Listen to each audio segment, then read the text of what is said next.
المهم انا عايز اسال حضرتك، هو ايه ظروف انتاج هذا الفيلم؟ مين اللي فكرته ومين اللي امر ومين اللي قام؟ يعني انا الحقيقه عشان ما شفتش احنا دخلنا ومعالي السفير كان هو اللي على الشاشه. لا وزارة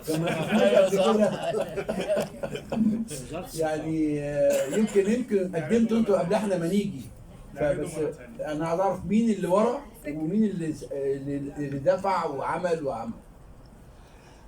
عشان ده برضه له سبب يعني. هو الحقيقه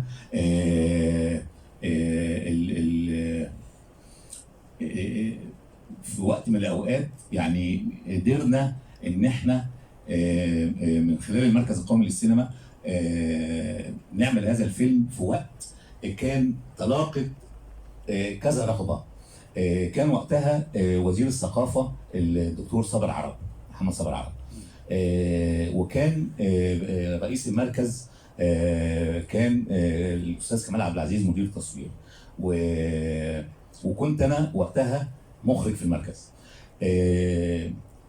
جت الفكره زي ما سياده اللواء اسماعيل بيقول ان احنا تاريخنا فيه رموز كتيره جدا محتاجين ندور عليها.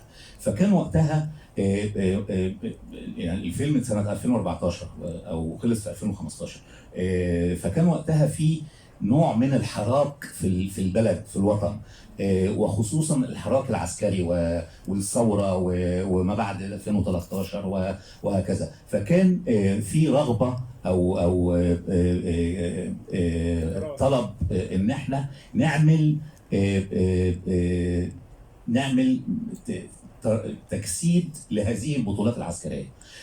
فانا بصراحه انا شخصيا عرضت على الاستاذ كمال، وهو كمان دفعتي اساسا في المعهد، فكنا اصحاب يعني. فقلت له يا كمال احنا عايزين نعمل فيلم عن كمال عبد العزيز المصور، كان هو رئيس المركز. فقلت له احنا عايزين نعمل فيلم عن رموزنا العسكريه.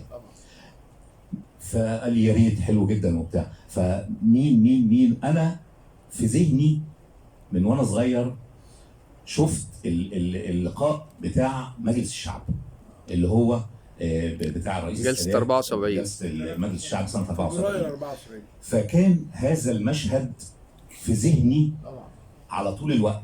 انا مش ليه يعني ما اعرفش، انا كنت صغير وقتها طفل يعني بتفرج على التلفزيون، فلقيت الجلسه فقعدت انتبهت وشفتها وكده وبتاع. فايه ممكن يبقى الشكل الحكايه استهواني وانا في الوقت ده وبتاع، فضلت علقه بذاكرتي.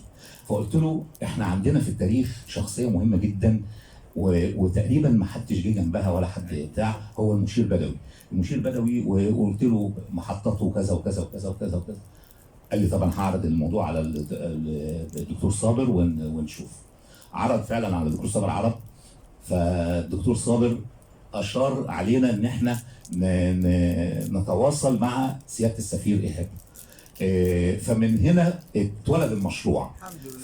فكلمت انا سياده السفير وقتها، فعرفته بنفسي وقلت له كذا الموضوع كذا كذا. فطبعا لقيت ترحاب ولقيت تسهيلات شديده جدا، واللي هو زي ما بيقول ان احنا عملنا مع بعض يعني وقت من الزمن في الشغل على هذا الفيلم. وانا بعتبر فعلا سياده السفير هو جزء مهم جدا في تنفيذ هذا الفيلم وفي عمله.